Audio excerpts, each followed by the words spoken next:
জ্ঞানজ্যোতি coaching সেন্টারের পক্ষ থেকে তোমাদের সকলকে আরো একবার স্বাগত। সিলেবাস কিন্তু তোমরা পেয়ে গিয়েছো মোটামুটি। তো চলো আজকে সিলেবাস রিলেটেড ক্লাসই কিন্তু থাকবে।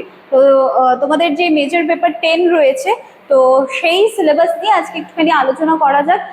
দেন কিন্তু সিলেবাস আলোচনা করার পর থেকে এই সিলেবাসের মধ্যে যে টপিকগুলো রয়েছে সেগুলো নিয়ে কিন্তু আমি চেষ্টা করবো যে তোমাদের সাথে মোটামুটি ধারাবাহিকভাবে ভিডিও দেওয়ার, এবং তার জন্য কিন্তু তোমাদেরকে চ্যানেল সাবস্ক্রাইব করতে হবে, একটুখানি ফলো করতে হবে। দেন কিন্তু আমারও ভালো লাগবে তোমাদের পড়াতে। ঠিক আছে, চলো। আচ্ছা, ক্লাস বা আলোচনার বিষয় শুরু করার আগে এই জায়গাটা আমরা দেখে নিচ্ছি। তোমরা যারা আমাদের সাথে চাইছো যোগাযোগ করতে, যে কোনো একটি নাম্বারে কিন্তু ফোন করে নিতে পারো। এই নাম্বার দুটি হলো আমাদের জ্ঞানজ্যোতি কোচিং সেন্টারের অফিসিয়াল হেল্পলাইন নাম্বার। এছাড়া কোর্স ফির বিষয়টা ভীষণ ইজি আর খুব সামান্য, কিন্তু তোমাদের কথা মাথায় রেখেই আমরা এটা ধার্য করেছি। মেজর স্টুডেন্টসদের জন্য 1199 টাকা এবং মাইনর স্টুডেন্টসদের জন্য রয়েছে মাত্র 699 টাকা। আরও যদি কোনো রকম কনফিউশন থাকে কল করো, দুটো নাম্বার রয়েছে, কল করো। এখানে কিন্তু আমাদের নিজস্ব ওয়েবসাইট রয়েছে www.pisticall.com, দেখে নিতে পারো সার্চ করে।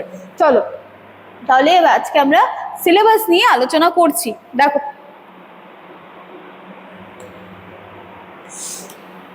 দেখো আচ্ছা, মেজারমেন্ট অ্যান্ড এভলিউশন, ঠিক আছে, এই হচ্ছে পুরো সিলেবাসের টাইটেল। তারপরে নিশ্চয়ই মেজারমেন্ট এবং এভলিউশনের উপর বেস করে টপিকগুলো এবার তোমরা পাবে।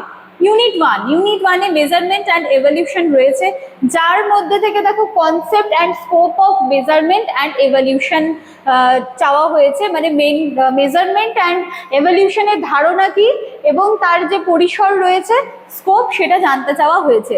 তারপর বলেছে significance of measurement and evolution.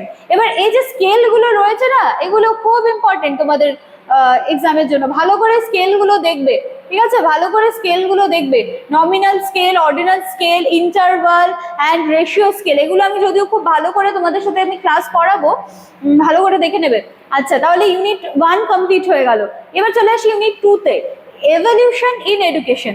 এখানে কি আছে দেখো, এখানে অ্যাসেসমেন্ট, মেজারমেন্ট অ্যান্ড এভলিউশন রয়েছে। আর কি রয়েছে, ফর্মেটিভ অ্যান্ড সামেটিভ এভলিউশন। ঠিক আছে, এই জায়গাগুলো তোমাদেরকে করতে হবে। রোল অফ এভলিউশন কি রয়েছে, এভলিউশনের ভূমিকা কি রয়েছে শিক্ষায়, এটা কিন্তু এক্সামের জন্য ইম্পর্টেন্ট, আমি বলে দিলাম। ঠিক আছে, role of evolution in education, যেমন এই স্কেলগুলো ইম্পর্টেন্ট রয়েছে, তেমনই কিন্তু এই যে role of evolution in education, এটা ইম্পর্টেন্ট রয়েছে। আচ্ছা, এবারে চলে আসি ইউনিট 3। ইউনিট 3-তে কি আছে দেখো, টেস্ট কনস্ট্রাকশন অ্যান্ড স্ট্যান্ডার্ডাইজেশন। ঠিক আছে, এটা রয়েছে। আচ্ছা আচ্ছা, দেখো এখান থেকে কি কি রয়েছে, এখান থেকে তোমাদেরকে ক্লিয়ার করতে হবে characteristics of a good test. এটা তো very very important. Characteristics of a good test, এটা ভেরি ভেরি ইম্পর্টেন্ট, তোমাদেরকে এটা বাদ দেবে না কোনোভাবেই। রিলিয়াবিলিটি রয়েছে, ভ্যালিডিটি রয়েছে, এগুলো আমি করিয়ে দেবো সুন্দর করে। তারপর কি রয়েছে, প্রিন্সিপালস অফ টেস্ট কনস্ট্রাকশন, এই যে জায়গাটা রয়েছে এটাও তোমাদেরকে ক্লিয়ার করতে হবে। Teacher made test and standardised test, ঠিক আছে, স্ট্যান্ডার্ডাইজড টেস্ট। তো এইটা খুব ইম্পর্টেন্ট রয়েছে তোমাদের এটা।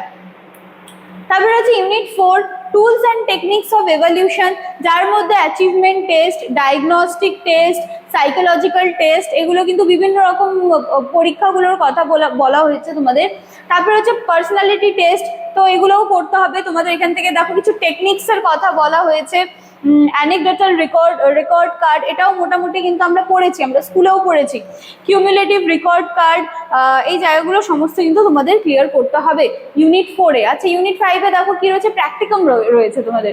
এখানে সেমিনার বা কনস্ট্রাকশন, এই যে জায়গাগুলো রয়েছে, এগুলো তোমাদেরকে মোটামুটি কভার করতে হবে। জায়গাটা তোমরা একটু দেখে নাও, ঠিক আছে। মোটামুটি ইউনিট 4 অবধি তোমাদেরকে আমাকে করাতে হবে। তো এই হচ্ছে পুরো বিষয়টা।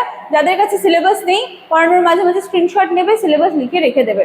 তো চলো, দেখা হচ্ছে আবার নেক্সট দিনের ক্লাসে। Thank you.